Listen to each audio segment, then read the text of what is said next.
It's been a long time. I shouldn't have left you without some dope cranks to step to. Hey folks, it's me and your old pal Dick Seaman here to hawk a freaky product called power cranks. Power cranks are a weird one.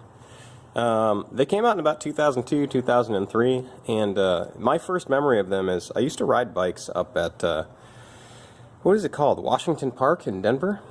And I used to like ride around in circles and do laps before work. And this guy, sort of, you could hear his free hub going zzz as he coasted past me, because I was on a track bike and he was on a road bike.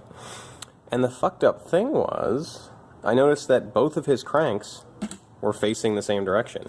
So he sort of coasted by in this position. So, what the hell, I said, did you put your cranks on wrong? And he said, no, this is a new thing. And he started sort of like letting them go, like hands on a clock, various degrees of out of sync. I thought that was really interesting at the time. I talked with him a little bit about it more, and he said that, and this guy was a very fast rider, you know, like faster than me for sure, like fit, maybe Cat 2. And he said that when he first put them on, they kicked his ass so badly he basically couldn't ride a bike for a week. And they're mechanically interesting. They are arguably a useful training tool, although maybe less so nowadays because we have things like ovoid and you know, computer designed out of round chain rings from like Rotor Q and everybody else, really. I mean, Rotor Q was the first one since BioPace that I really paid any attention to.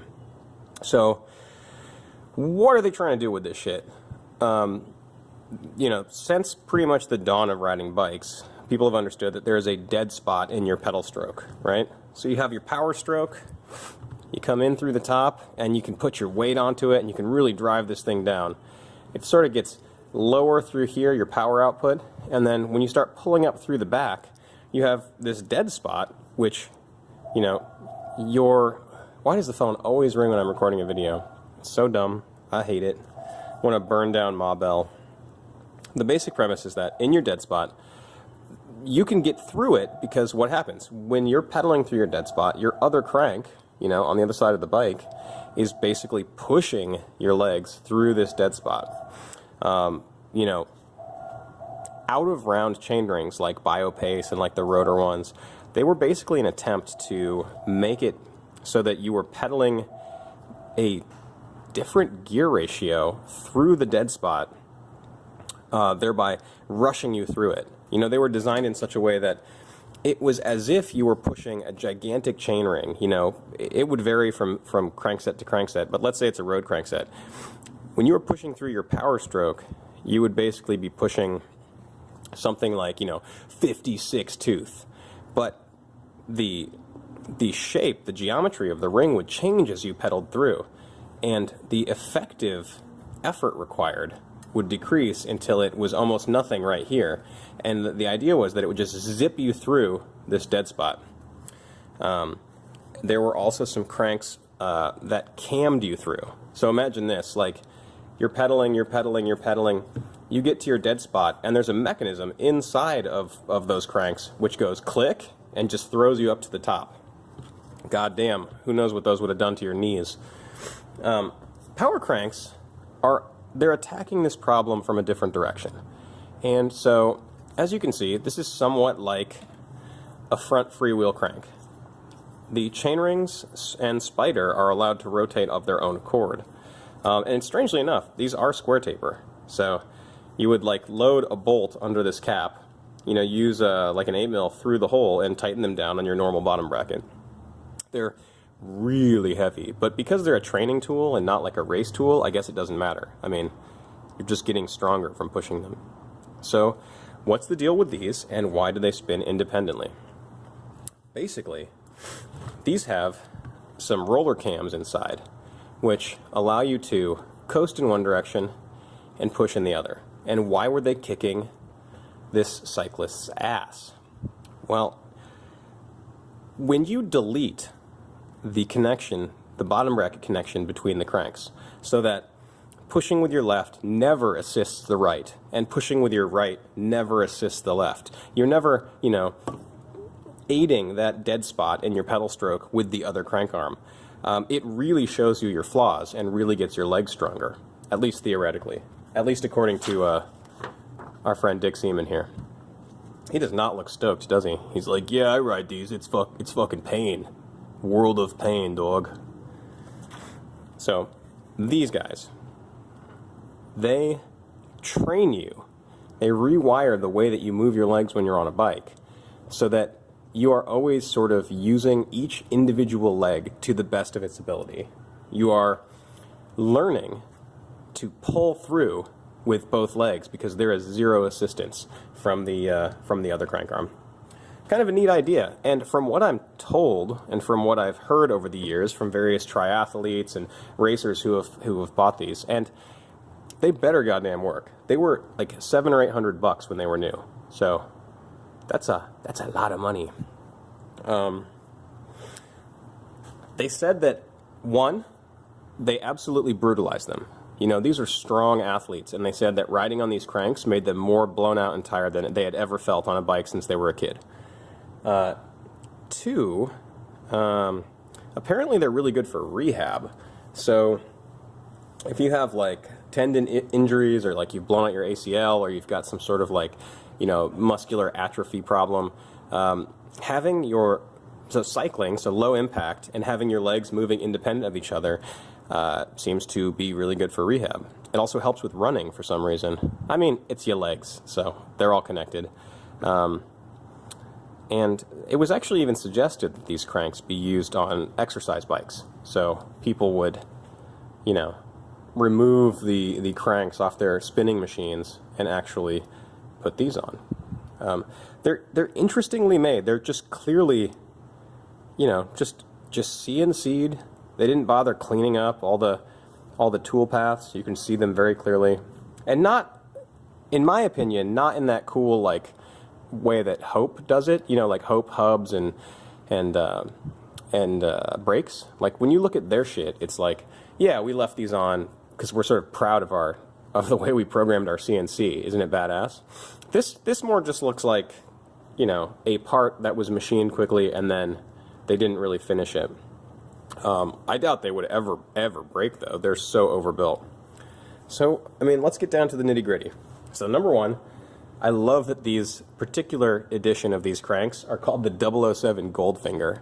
I just think that's a dope product name.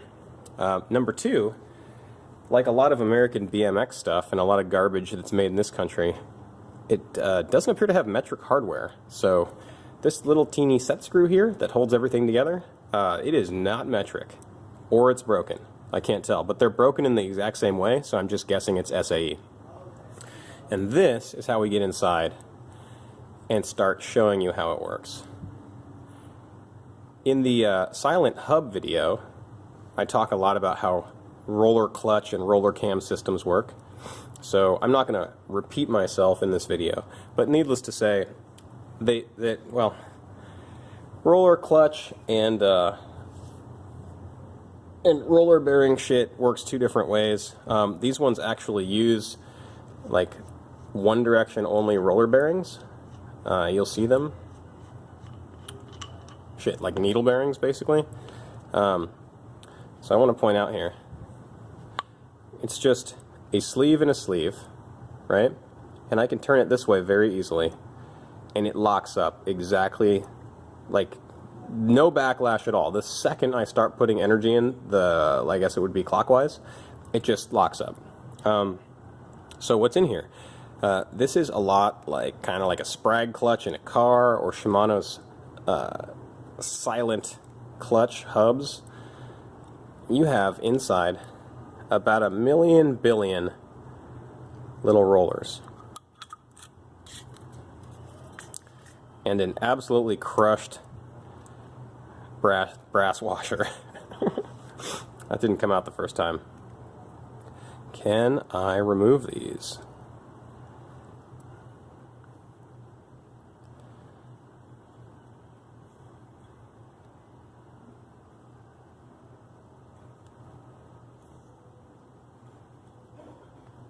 No, I don't think I can. I think this is probably needs to be serviced by the factory. Bottom line is, you have these rollers in here, and they can only spin in one direction. So in one direction, they act like a bearing. In the other direction, they are forced into a channel which causes them to jam. So, all in all, very effective system. There's not much to it, you know. I don't know what you guys want from me. I can go into extreme detail about every single thing, but I feel like the uploads would come even slower if I did that. I just like neat mechanisms. I think they're very novel. If you want to see more detailed breakdowns of these things, or of general mechanic concepts, or of repairs, I was thinking about doing a series where I just repair normal shit. You know, like someone brings something in, it's kind of messed up in a way, and I would talk about diagnosis, what my thoughts are when I'm looking at different systems and how they relate to each other, as well as budget-based fixes. So, you know, so obviously the easiest way to fix any goddamn thing is to just put a new one on. I mean, you'll find this in a lot of bike shops. You'll find that many mainstream, non-mom and pop, and even some mom and pop bike shops, you have something that's, you know, ostensibly fixable, but what's the answer that they say? They say, yeah, you just need a new one of those. So, you know, budget allowing, that's not a terrible way to do it. If you really just want to get things... Hold on. If you really just want to get things good, and you want to turn it around quick, and you have the part in stock, and they're willing to pay the money, why not, you know, why not throw a new one on there? The type of shop that I work at, and generally how I live my life, that's not really feasible. I think that there is a ton of stuff that gets thrown into the waste stream because people don't want the liability, they're unsure of themselves, they've never seen certain techniques, or they just can't be bothered. Because let me tell you, from a professional mechanic's perspective, if I didn't have like morals and give a shit about stuff, 100% of the time I'd just be like, nope, your shit's fucked up, you need a new one. Nope, your shit's fucked up, you need a new one. It is like climbing a small hill versus summiting Everest. And at the end of the day, there's just something in me which doesn't like things to go to waste, which likes to save people money, and I really like the challenge of making things work again. So if you'd like to see some of those videos where I basically show you my process for fixing things, I can totally GoPro it and start uploading those. Channel's growing pretty slowly. We're at like, what, 102, 112? I don't know. And I appreciate each and every one of you, but I feel like the bigger the channel gets, the more pressure would be on me to just do like real ass shit. I did download Vegas and I am playing with it, trying to figure out how to, you know, make it a little more pro. I really do want to, let's say, you know, make like a little preamble, little title screen, and have some music, and do some edits. I mean, you don't need edits for shit like this, honestly. Like, I'm not gonna ever be one of those YouTubers who every time they take a breath, they cut it. You know, you see some of these vloggers and it's just ridiculous. They're like, so then it was saying, and there's a cut. It's like, to her, cut. And then cut. You know, it's like, dude, I can see the cuts. It's crazy. How many takes did you need for this thing? I mean, just talk about what you know. That's all you have to do, is just talk about what you know. Yeah, that's about it for tonight. Although I might upload a video, it was actually requested by a viewer, about the liner lock knife that I made. I did just sort of like gloss over it. I said, oh, look, I made a knife. But I never really went into its construction or how I sort of thought up the design. So, yeah, power cranks, Dick Seaman, all good things that we love. Your boy, Johnny Lockjaw, the Tetanus King, signing off.